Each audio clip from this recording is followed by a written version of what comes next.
Help you folks? Name's Randolph. I'm the manager. We're looking for Rose. Works as a waitress down at the diner. Rose, sure. Nice girl.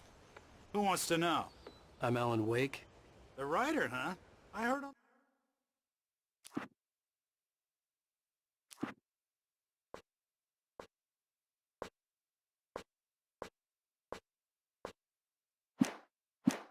The radio you were visiting.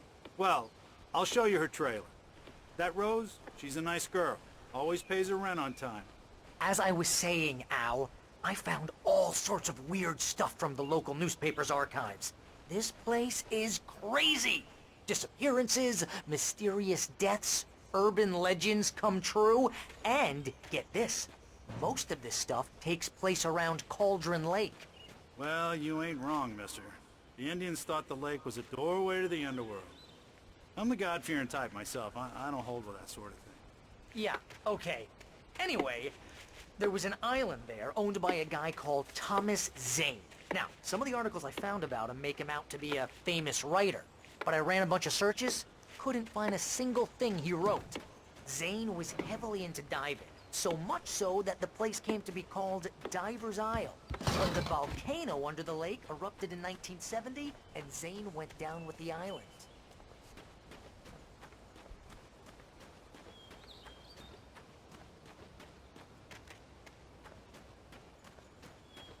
Come on, mister. I'll take you to Rose's trailer.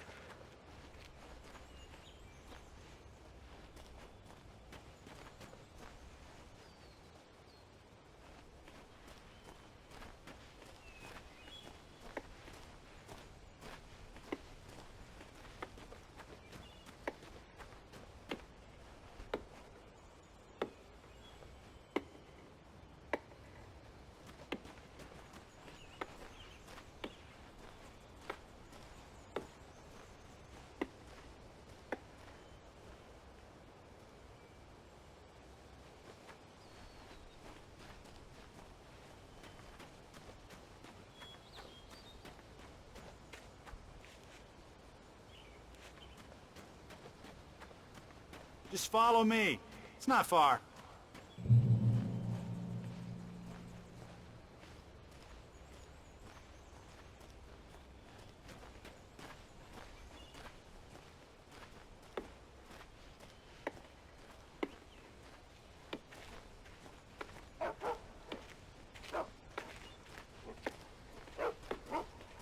Yeah, how about that? It was there in the morning, as if it had fallen from the sky. But it would take a tornado to lift something like that. We're damn lucky it didn't crush any of the trailers. Listen, I got things to do. This place don't run itself.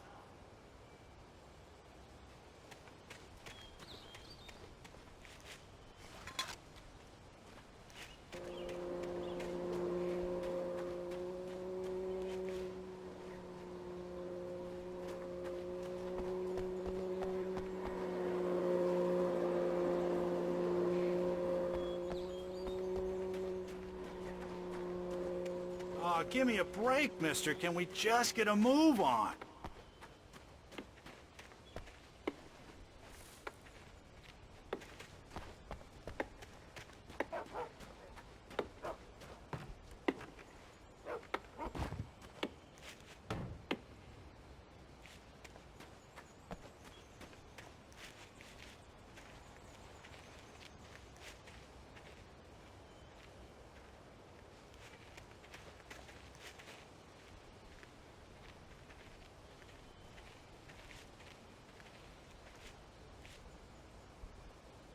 It gets better.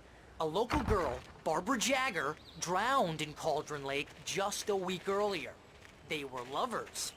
Sure, Jagger's a local spook story. The Scratching Hag. Comes for you in the dark. Childish stuff like that. Anyway, Al, I'm just getting to the best part. All of the articles about this stuff were written by Cynthia Weaver. I asked around, and she's that crazy bag lady you met. What, the lamp lady? She can be a little loopy, but she's not homeless or anything. Yeah, anyway, she knew both Jagger and Zane before they both died, and she had some kind of a breakdown.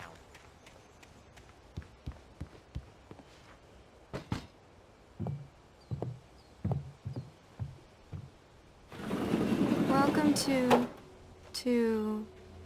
Oh dear. Mr. Wake. I'm so glad you're here. Rose, you have my manuscript?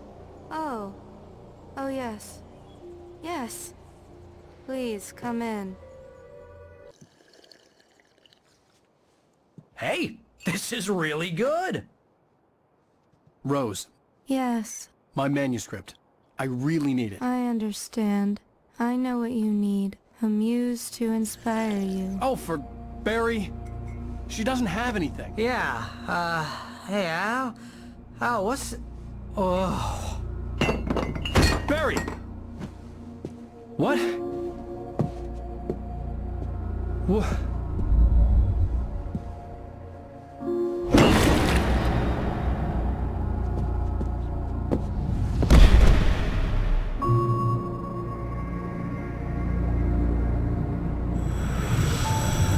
It's coming for you, hiding in my barber's skin. I'm too weak to stop it. You must turn the lights on. I promised I'd come visit you and your lovely wife. You must finish what you started. I insist. You must turn the lights on. Turn the light on. Back to work, boy.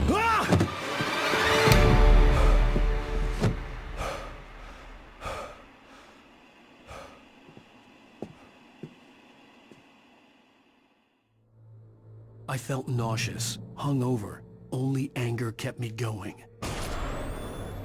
I can't tell reality from dream anymore, but it seems I have an imaginary editor to help me. She's an old woman in a funeral dress. I call her Barbara Jagger. She's very strict. I'm writing faster and faster. My manuscript is being heavily revised.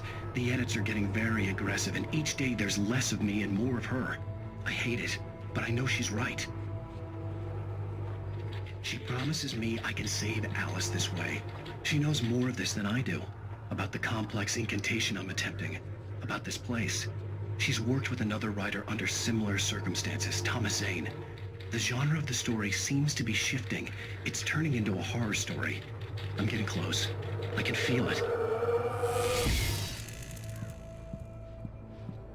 Rose took a day from me. I had less than 12 hours left to meet the kidnapper. All I could do was get Barry into the car, work something out once I got on the road. Welcome to the Oh Dear Diner. What can I get you today? Coffee?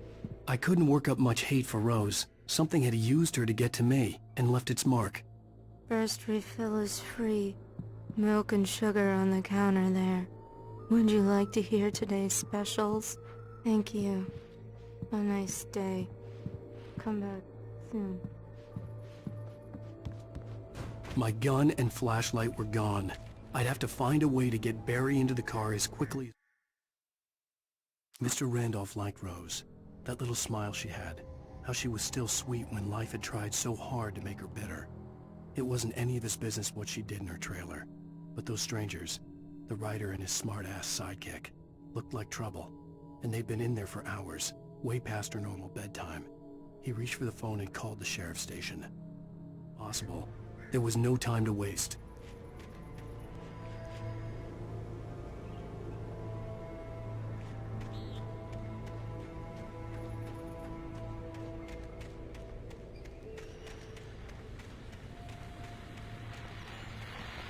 I just stepped outside to catch a breath of fresh air. Let me tell you, the weather's getting heavy. Nights like this make me especially glad I'm here talking to you and not home in bed. Once the weather takes a turn like this, I can't sleep at all. It's all tangled bed sheets and dark thoughts, punctuated by the occasional plunge into nightmare. Is it just me? Well, perhaps it is. But I hope I can make the night a little bit easier to get through. Culver, you're on KBF FM. Hey, hi, it's Walt Snyder. What's on your mind, Walt? Well, I am the way you are, but, well, I can't sleep either, you know? I just been staring out the window here, trying to make sense of it all, but, I ain't been drinking either, you know? Well, you sound like a man with a problem, Walt. Yeah,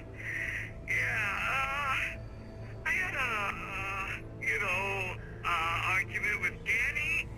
You know, Danny, and, then I got in trouble with the law. You know, and, I'm just, well... I heard something like that, Walt. Yeah. Well, you know, Danny's my best friend, and, they let me out on bail today. And now I'm just alone here at the window, waiting. Man, and there's something in the air tonight, man. I was just outside looking up at the sky above our broadcast tower thinking the same thing. What are you waiting for, Walt? I don't know. Something's gonna happen. I think I better go. Well, Walt, maybe... No, thanks, Pat. Well, good luck to you, Walt. Hang in there. Let's take a little break, folks. This weather's really something else, huh? How can I be sure that you'll walk away? When you look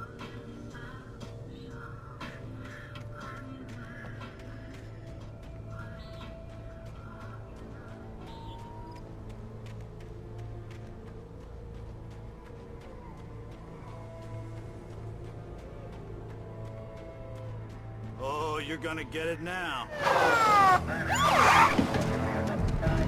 God knows what you've done to that poor girl. This is Agent Nightingale, FBI! Get him up, Hemingway! You're under arrest! You move a muscle, I'll unload right in your goddamn face! Stay right where you are, Triple A!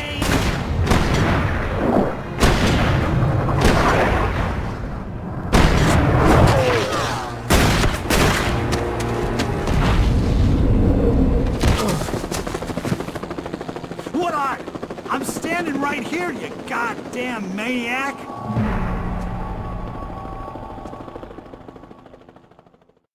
I hated to leave Barry behind, but there was no way I'd miss my appointment with the kidnapper. Give it up, Mr. Wake! Come on! Take it easy, Ash! Get after it! Don't let him get away! Move it! Move it! Move it! I'll have you shot! Don't let him get away!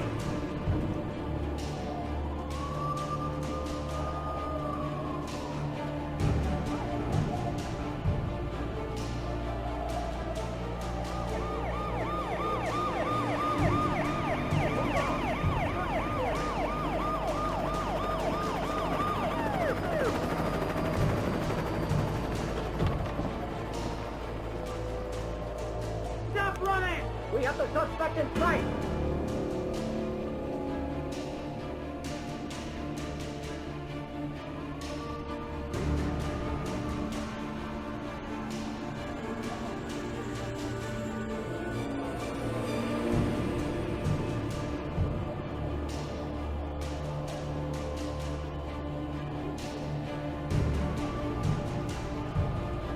Okay, men, keep your eyes peeled. He's gonna try to make it through here. This way! Oh, damn. Fan out! Prime it! Go down there! Away! Away! God damn it! Where'd he go? Away! Keep an eye out!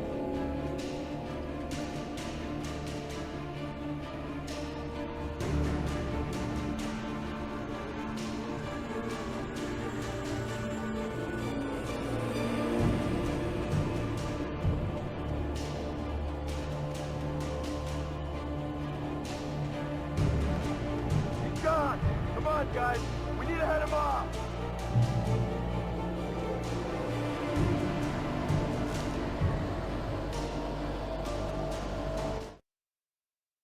For decades, the darkness that wore Barbara Jagger's skin slept fitfully in the dark place that was its home and prison.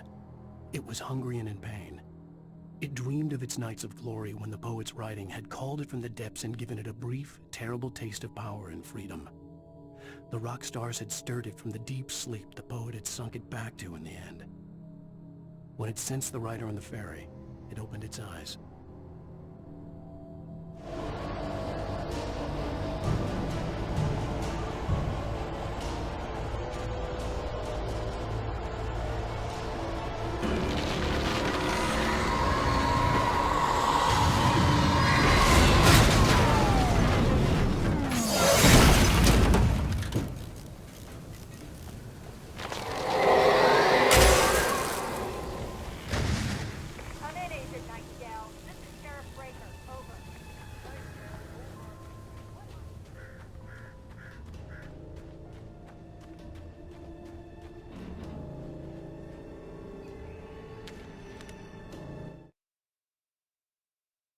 Rose didn't know how the strange old lady got in her trailer, and she looked wrong somehow.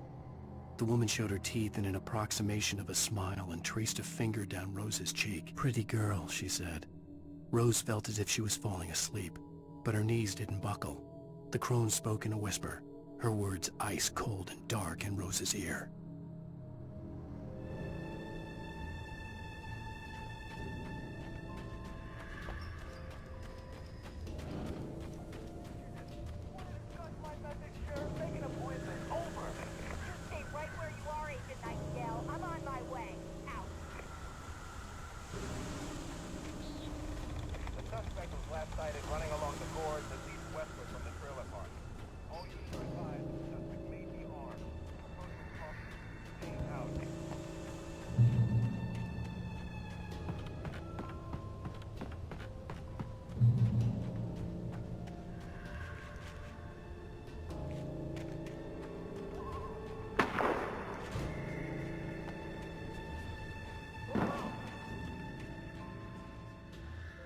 Search the area.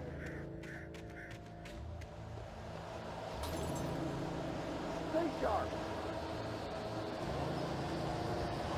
This way. Over here. Hey, who's there?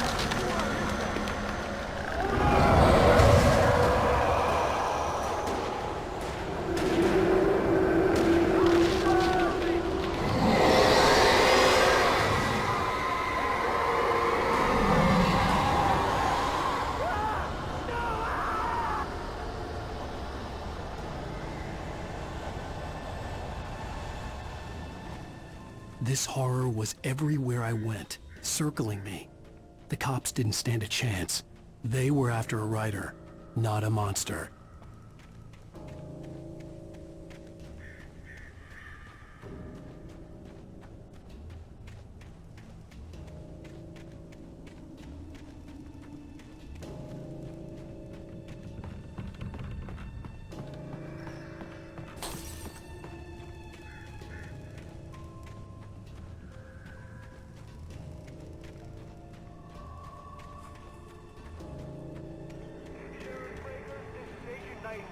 I've lost contact with Wilson Lynn who assigned to me. It's Blake's doing.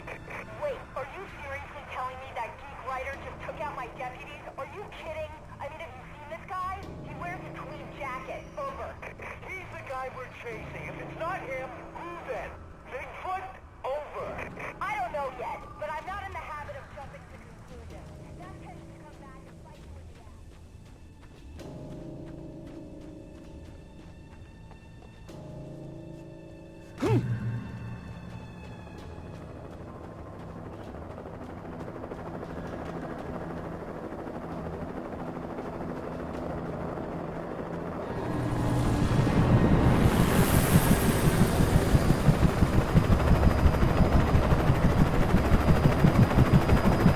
You on the ground. Hold it right there. There's nowhere to run. Freeze!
This is James. Mulligan Thornton, come in. Over. Thornton here. Gates, we got both Wheeler and Rose in custody. They didn't put up a fight or anything. Why, they were... Hey, what are you doing? Come on! Sit down and give me that. Jane, Mulligan here. Over. Go ahead, Mulligan. Over. We got Wheeler and Rose here. Wheeler's drunk or hopped up on something. Speaking of which, that Fed had a pretty distinctive whiff of Otis Scotch about him, if you know what I mean. Over. I don't have anything on that, Deputy Mulligan. Over. Well, whatever. Anyway, Rose is just being plain weird here. You better get Doc in to take a look at both. Over. Gotcha. You better get them here quickly. The, Fed's gonna want to interview Wheeler. Over. Oh, yeah, I'll bet he does. Looks like they have a lot in common. Mulligan out.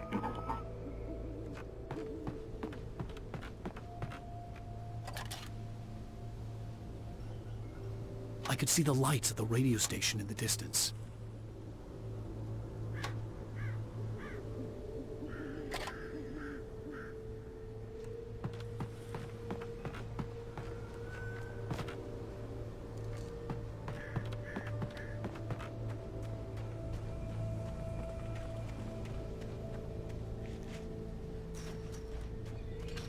I imagined that the broadcast tower in the distance was part of the local radio station. Maine seemed like a decent guy. Perhaps he could give me directions to the coal mine.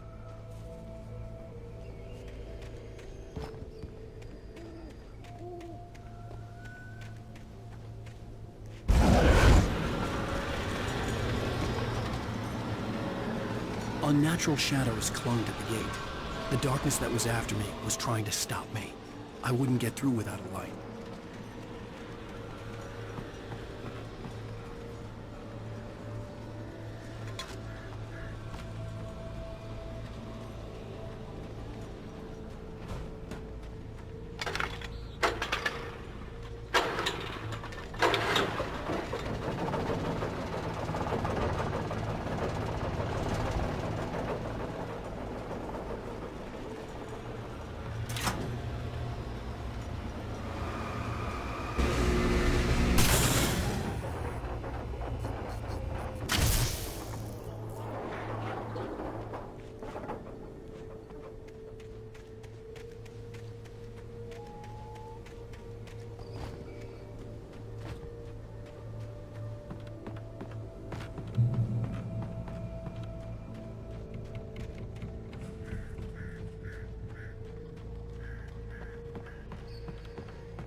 Recognized the flashbang grenades.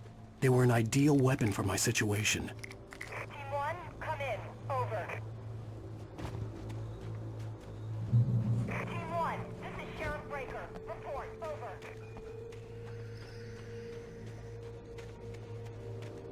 You have the right to remain silent.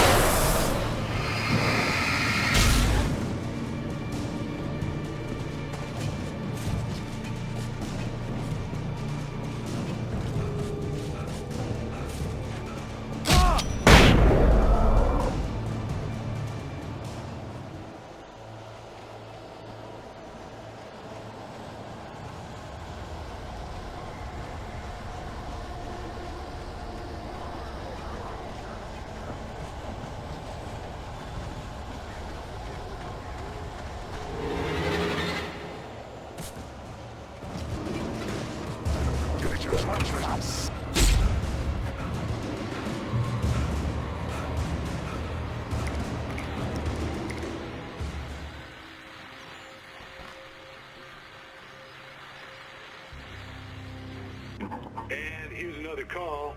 You're on KBF-FM with Pat Maine. It's Milt Peabody, Pat. What's on your mind, Milt? Well, I live near the trailer park, Pat, and there's a big ruckus going on over there.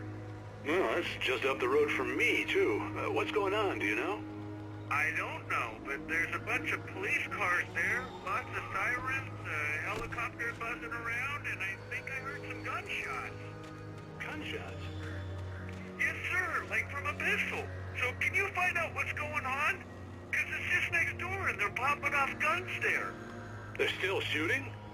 No, it was maybe 10, 15 minutes ago. It sounds serious, Pat. I'm telling you, it don't sound like no party. Well, I'm certainly going to give the station a call, Milt. Okay. You'll hear it here as soon as I hear from them. Okay, thanks.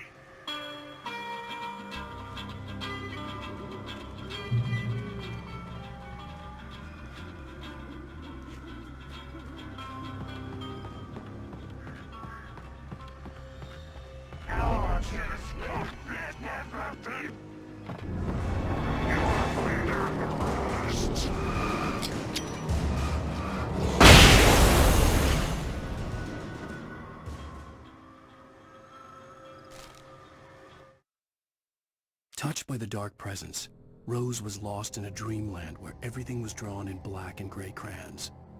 The old lady had promised her that all her wishes would come true. She would be Alan Wake's muse. She was smiling so hard it hurt her face. She crushed a bottle full of sleeping pills into the coffee. Deep down inside, she was screaming in terror.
hope Maine could lend me a car to get to the coal mine. It's Lorna Miles. Oh, why, hello, Lorna. What do you have for us?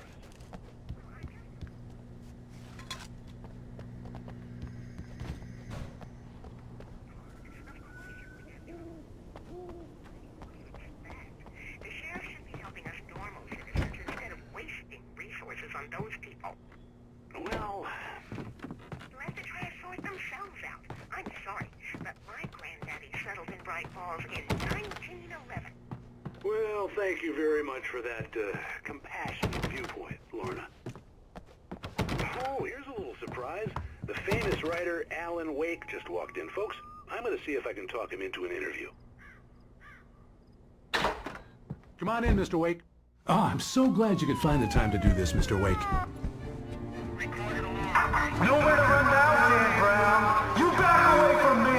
Don't hurt her. Whoa, everyone calm down. Put the gun down. We're all friends here, right? Cool your jets, Nightingale. We got him. Jesus Christ! What the hell's the matter with you? There's a civilian in there.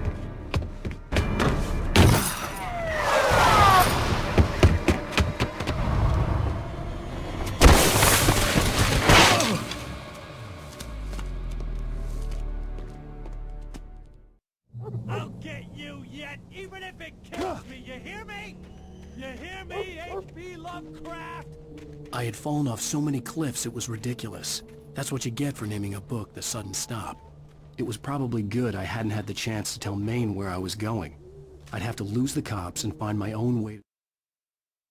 Nightingale stared through the broken studio window into the dark woods. He turned around, started to walk out, but Maine grabbed his arm. "Young man, you almost shot me. You don't shoot off rounds at people like that. What's the matter with you?" Nightingale shook his arm free, marched out. His cheeks burned with rage and humiliation. Mine.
There was no sensible reason for the power company work lights to be here. It was almost as if they'd been left for someone like me to use.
Sarah trusted her gut, and her gut said Agent Nightingale was an asshole. He felt wrong, and it wasn't just the smell of stale booze. It was in the way he flashed his badge, pulled rank, the look in his eyes when he wanted answers. Where was Alan Wake? What was this about an accident? Where was his wife? And most importantly, why did she let Wake go?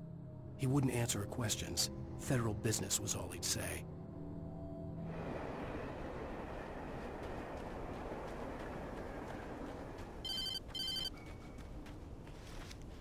Hello? The most stubborn man I've ever met. Alice? Alice? Alan. Alan. I'm so afraid. Keeps me in the dark. Please help me. I look at you, Alan, and it's not you. Something else. Looking out from behind your eyes. Alice, I'm here. I'm so alone here. It's all gonna go to hell. You need to be careful. Cooperate. The connection had been terrible, but that wasn't the only thing that hadn't been right with the call. She sounded wrong somehow, but she had called me. The pipe wrenched itself loose from the bridge's steel framework. Wrapped in darkness, it floated in midair, twitching. For a moment, I didn't understand what I was looking at. The heavy object lurched at me with impossible force. I threw myself out of the way, but just barely. When I turned my flashlight on it, it shook in a dark rage, before it flew at me again.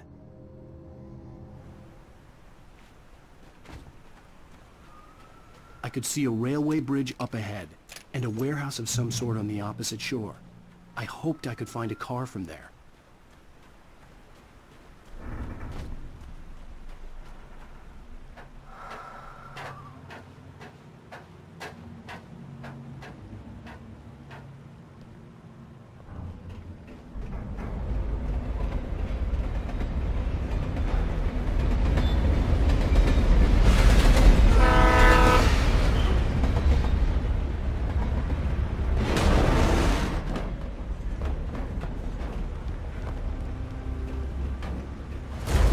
That was pursuing me was growing stronger, and it was taking over everything in its path.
As a teenager, just starting to get interested in writing, Stephen King had been a source of inspiration to me. I thought about all the inanimate objects that had come to life in his books. No one is safe in a good horror story. Certainly not the protagonist. That's what makes them fun. This was anything but. The darkness could possess anything, and it was getting closer. I slammed the door shut right in his smug face. He pleaded for me to open the door. True to form, the asshole actually thought I would obey. I had no sympathy left, no guilt either, not for him. I took a moment to savor the scream. I bet I had a smile on my face. It was all that I had time for. The dark presence was inside the lodge with me.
We take the facts of our existence for granted, unaware that they are merely a thin veneer of desperate self-delusion, covering the vast cosmos of madness and horror. All too often, the stars are right. In Night Springs. Tonight's episode, a family occasion. Journalist Alvin Derlis' trip to study the local customs of an insular community in Night Springs has been less than successful. Until tonight.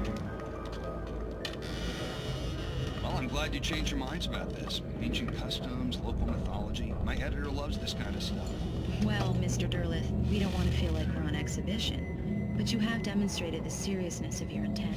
Oh, I am serious. Really, just do your thing. I'll stay out of your way and observe. Actually, I thought you could assist us. I'm afraid we are a man short. It would provide you with an intimate perspective. Could I really? Of course, Mr. Derlith. Well, I guess that's the least I... What would I have to do? Oh, here. Let me show you with a kiss.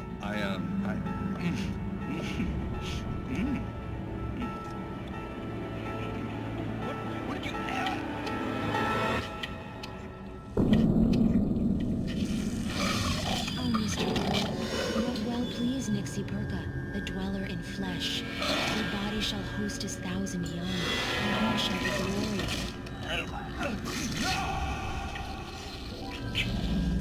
Shh, darling, be calm. Shh.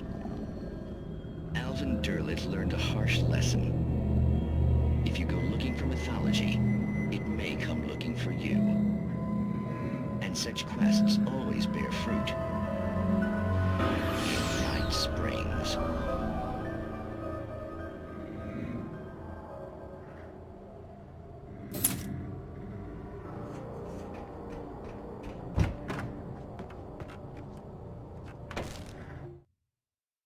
The darkness surged towards me, sucking everything loose from the ground into its depths, tugging at my clothes.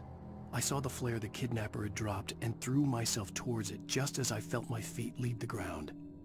The darkness embraced me with the force of a tornado. Somehow I managed to light the flare. The darkness roared and cast me away.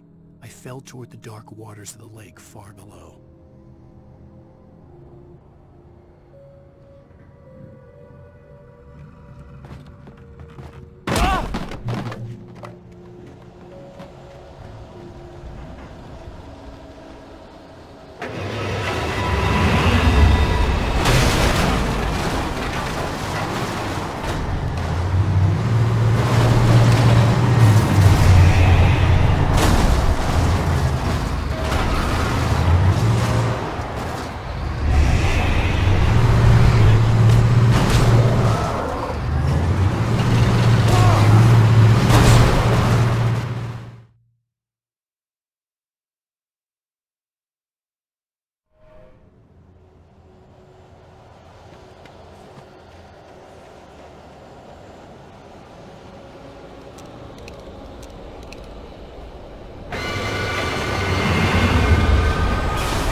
never been this glad to see the sunrise. I had a couple of hours to get to the coal mine.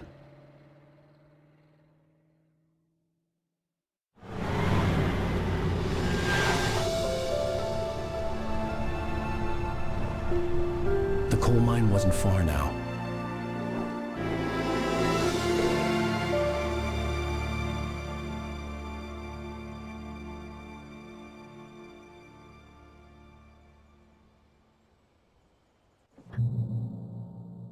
Today, I would meet the kidnapper, and he would give me Alice. I wouldn't give him any other choice. A drowning man will clutch at a straw.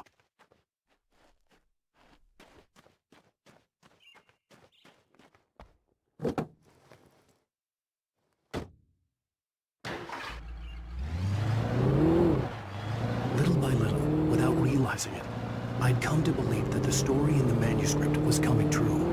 The current of its narrative had taken me deeper and deeper into dark waters. Alice had been taken from me. Barry was probably in jail. I was a fugitive from the FBI. The whole world taken over by the Dark Presence was trying to destroy me. It all felt real, but it matched a textbook case of insanity.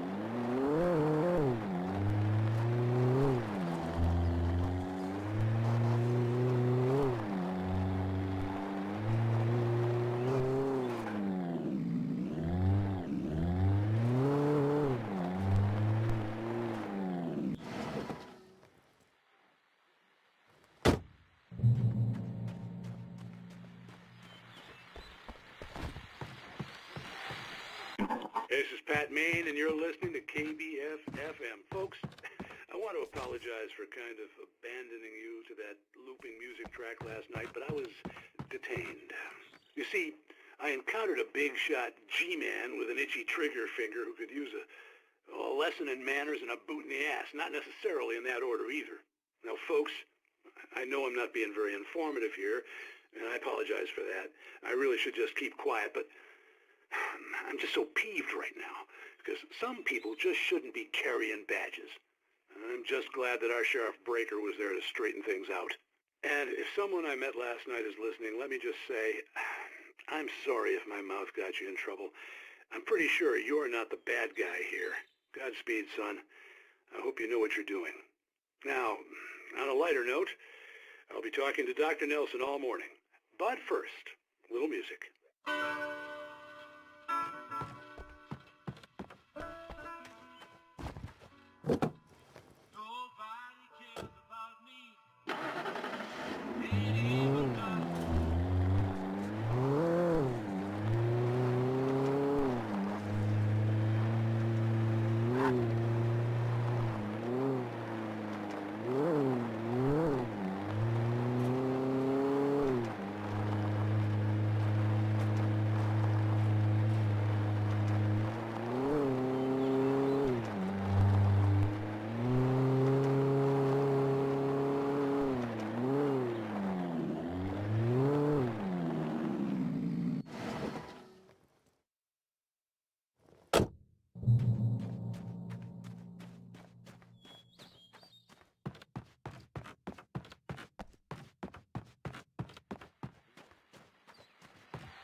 Welcome back to KBF-FM. Hope you enjoyed that tune. Now, Doc, you were talking about life and finding that special someone, that soulmate. Well, you were talking about that.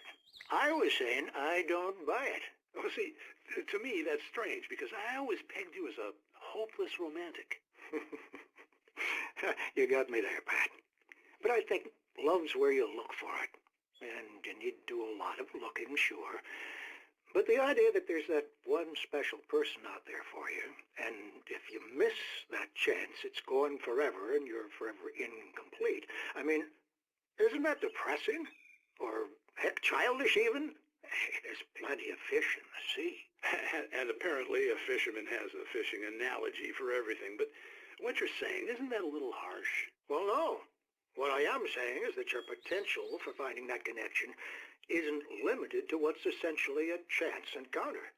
How is that harsh?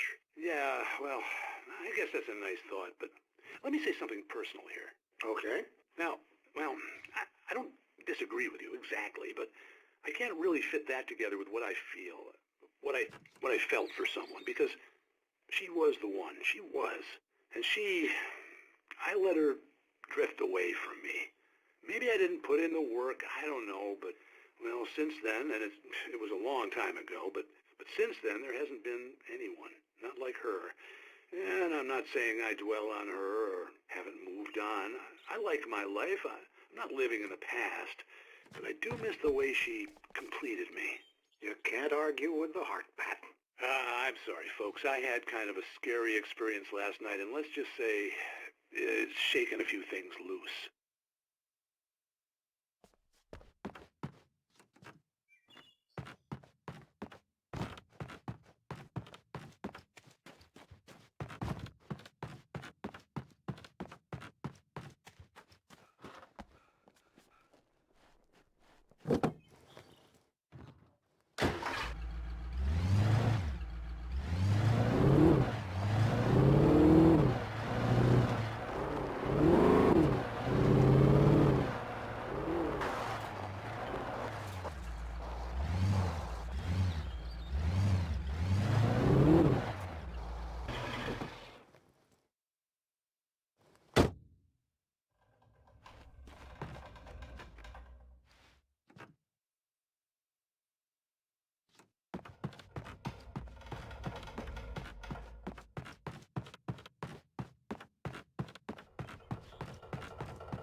For Mott, spying on the writer on the ferry had been a disappointment. His boss had made Wake out to be something special, but Mott hadn't been impressed. He'd gotten a good long look at the wife, though, and he liked what he saw. Mott had fantasized about goading Wake into a fight, but it hadn't happened. Still, he'd get his chance to see if the writer had anything in him. He'd been promised as much.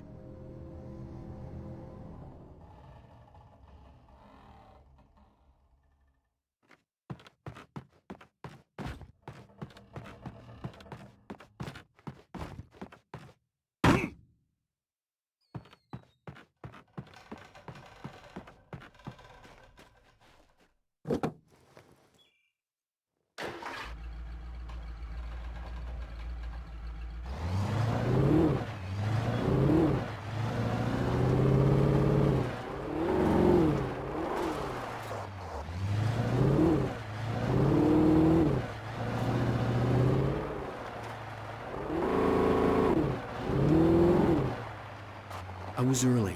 I was supposed to meet the kidnapper at noon in the main building. The coal mine was quiet. It was a museum now.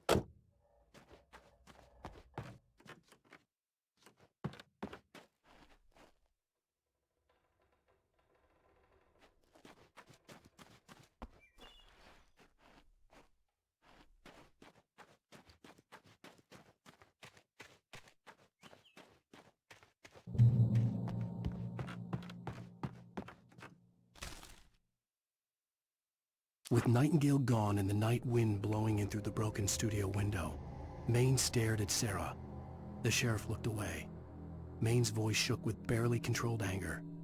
That boy's doing more drinking than thinking. I hope you know what you're doing, Sarah. He's got a sickness in his eyes. You take my word for it. He wants Wake for a reason, and it's not for anything good.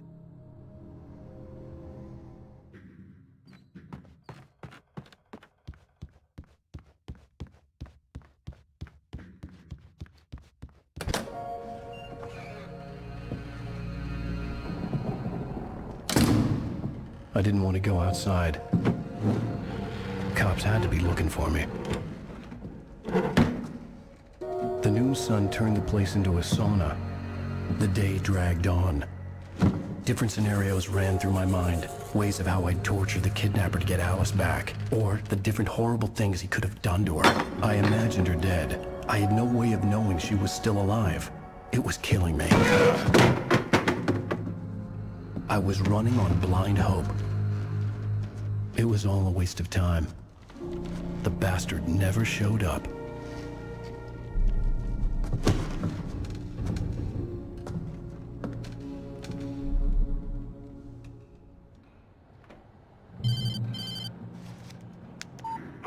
Where the hell are you? Change of plans. You know where Mirror Peak is? It's a big mountain north of where you are. You follow the path from the mine, you can't miss it. There's a lookout point there. I'll be waiting. I'm through being jerked around by You you. want to see your wife alive? Because if you do, you better watch what you say to me. Do we understand each other? I want to talk to Alice. Yeah, and I want the manuscript. Don't keep me waiting, Wake. Hello? Hello! Ah! I'm gonna kill him! I had to get to Mirror Peak.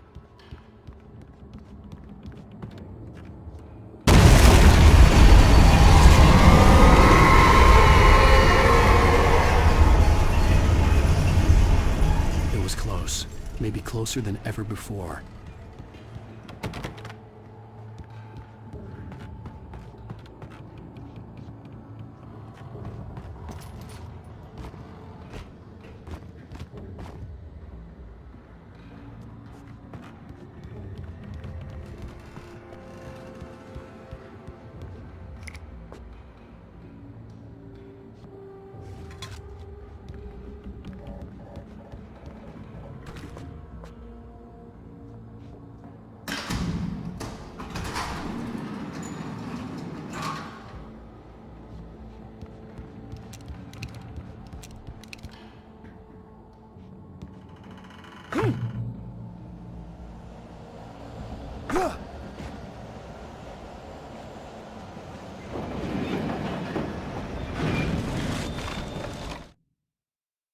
When Thomas Zane fell for Barbara Jagger, it happened fast.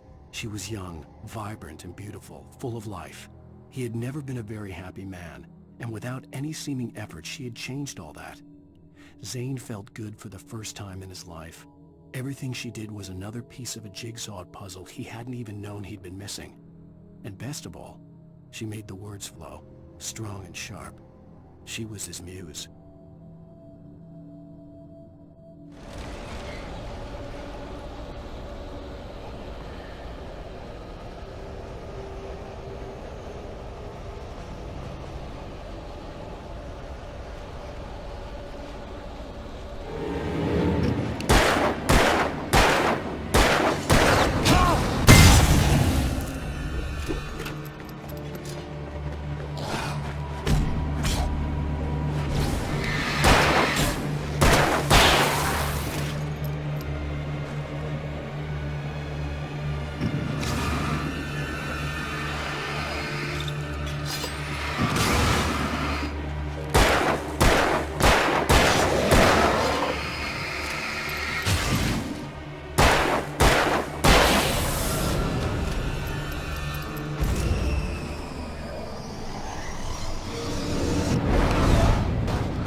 The only way to reach the hillside ahead was to go through the building. I had to find a way to avoid electrocution.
Some of the taken retained echoes of their former selves, but these were just the nerve twitches of a dead thing.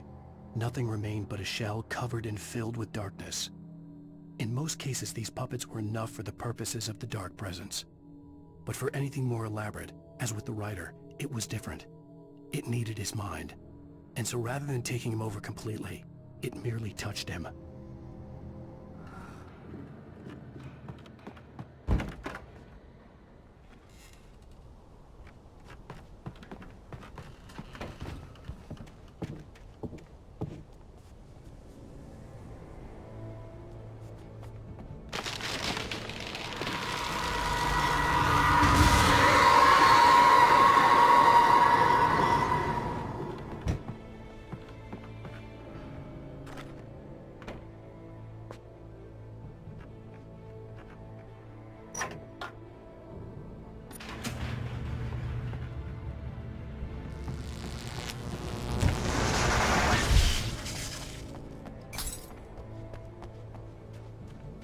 There was no way the flashbang grenades were standard power company equipment.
I stared through the bars of the jail cell. Barry stood behind me, swaying on his feet, looking as ill as I felt. Agent Nightingale stood on the other side of the bars with Sheriff Breaker. Nightingale had a stack of manuscript pages in his hand. He seemed unhinged as he gloated. "Well, I've got you now, Raymond Chandler. It's all here. All the evidence, including conspiracy to murder a federal agent."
I had no real plan.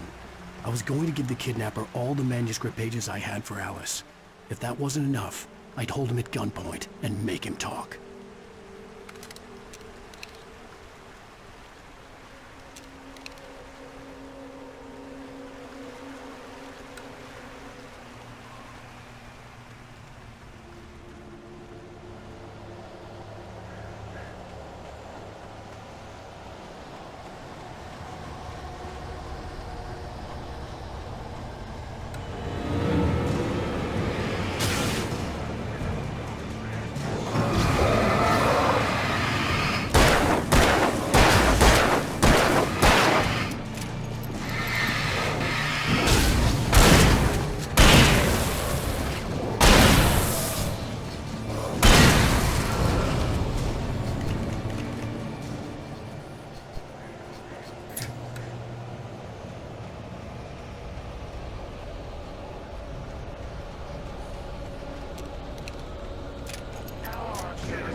The dark presence was moving ahead of me in the same direction I was going. A cold feeling settled itself in the pit of my stomach.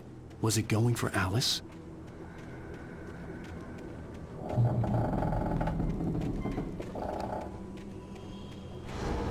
The graveyard shift may cause cancer.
The place was dead, a ghost town.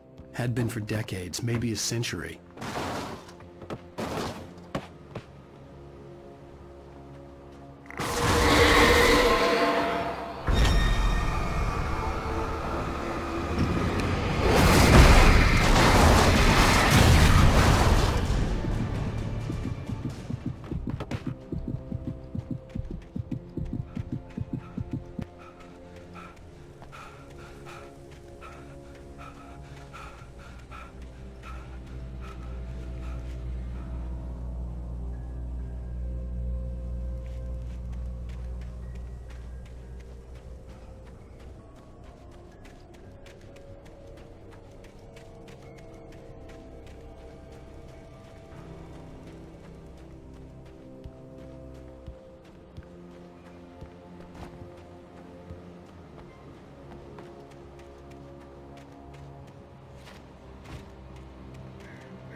Things were never as simple in real life as in fiction.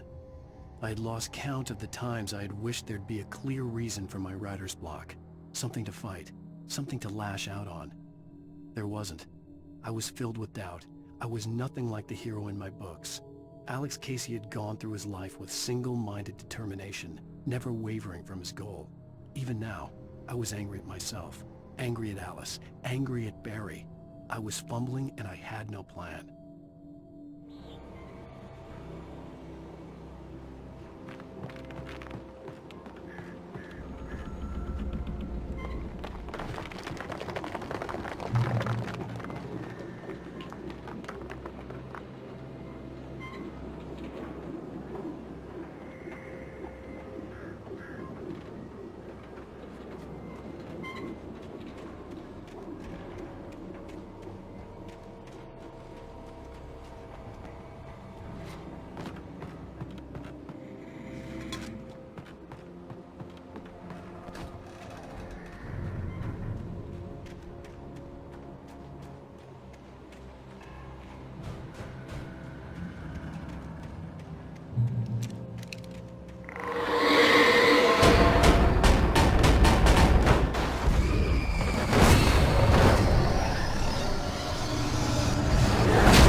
Key for the door.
Outside of writing is a struggle. I feel ill. I managed to make my way downstairs. There's a shoebox filled with books and papers by Thomas Zane. It's very hard to focus, but I managed to read some of it. He's a poet, and a good one. He writes of muses and creators summoning fabulous things from a magic lake, using his powers to shape the world of a realm of gods and dreams and demons, dark things that wait for a chance to slip through, wearing the flesh of men as disguise. Zane writes about himself, his girlfriend being taken over by a dark presence, about growing scared of the lake. Zane believes it's a mirror to the gaping void of darkness above, where some Lovecraftian presence lurks. I crawl back upstairs. I'll borrow these things for my story. They ring true. They fit.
The kidnapper had sent me a text.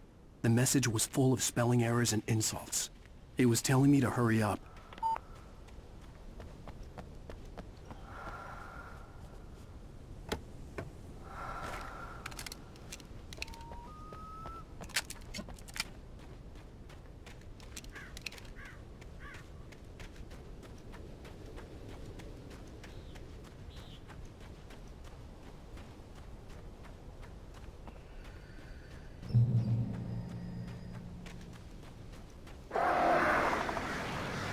Birds.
Without warning, the headache stabbed at my brain.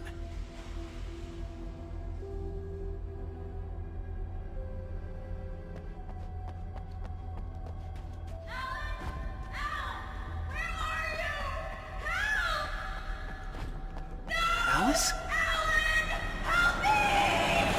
Alice!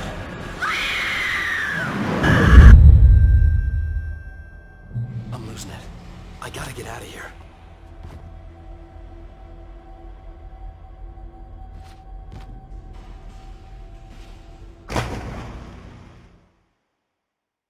I'm losing it. I gotta get out of here.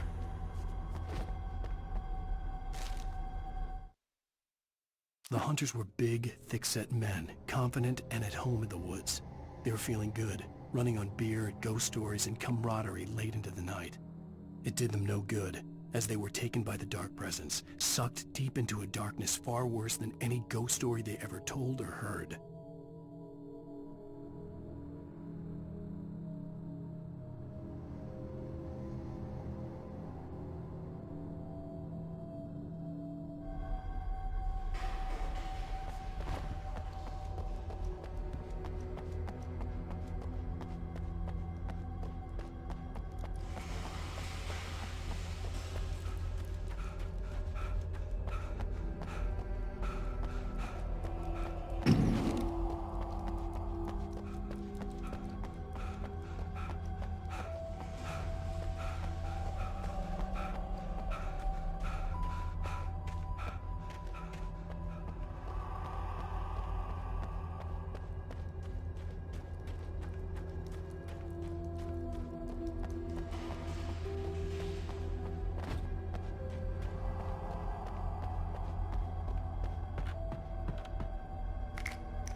Even behind the closed doors and curtains of his grimy room at the Majestic, the local motel, Nightingale could feel the locals' eyes on him, the unrelenting pressure of their judgment.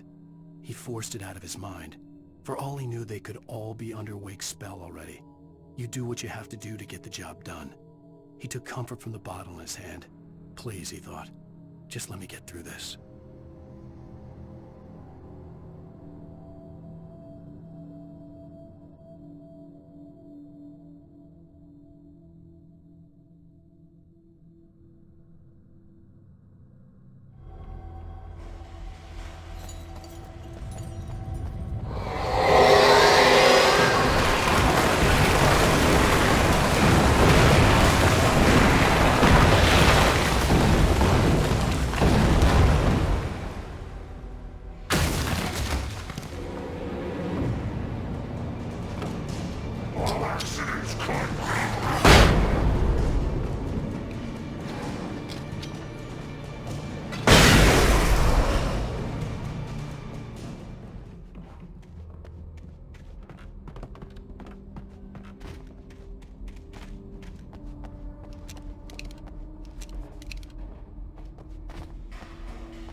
I'd have to make my way up this mine shaft in order to go on. Maybe the machinery could help me with that.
Lightning flashed behind the windows of Cauldron Lake Lodge.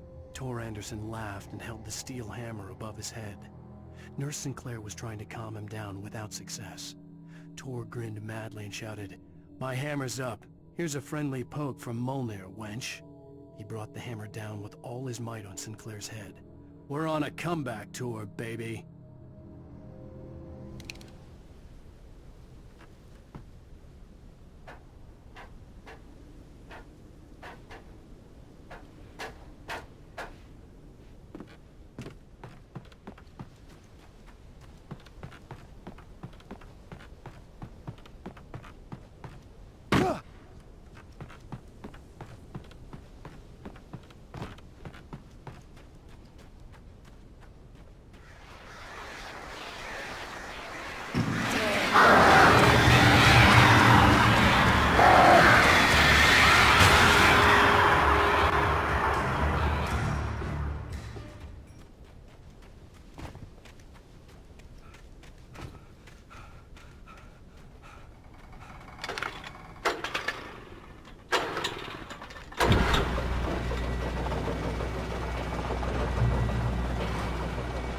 Oh, great. Another cable car.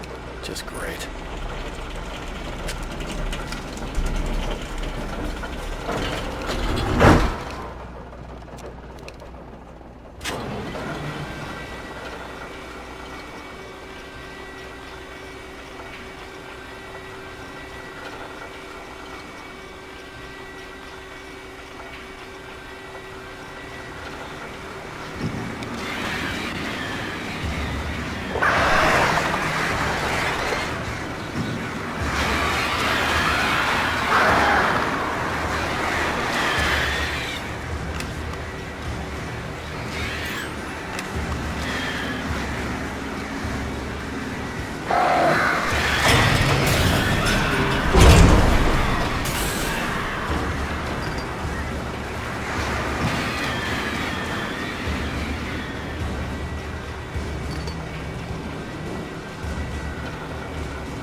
Maude had checked all of Stucky's rental cabins. There had been no sign of the Wakes. It was dark when he'd found their car parked at the end of the road by Cauldron Lake. It made no sense. They must have taken a wrong turn, but there was no sign of them, and the car had been there for hours already. Frustrated, Mott stood on the rotten ruin of the footbridge that had once led to Diver's Isle before it sank beneath the waves years ago. The boss wouldn't be happy.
I could see Cauldron Lake. I thought I could make out the spot where the island and the cabin had been.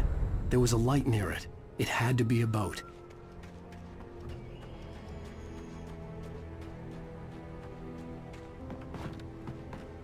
I was close now.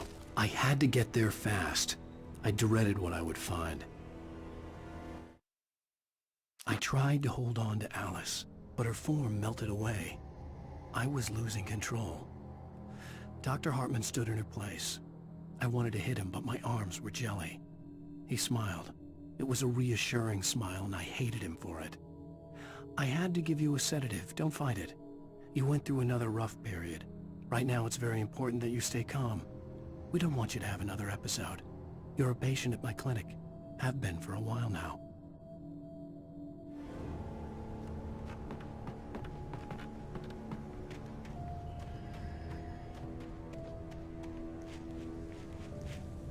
Wait! That you? Wait! Hey, I'm here! I'm coming! No! Get away! Sorry. Please, lady. The boss didn't know what he was messing with. I didn't know. I swear, I didn't know. We don't have his wife. We don't know where she is. She's probably drowned. We just said we had her to make a play ball. You see? To get him writing for us.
Previously on Alan Wake, I'm hunted by the law. Sheriff, Wake's running.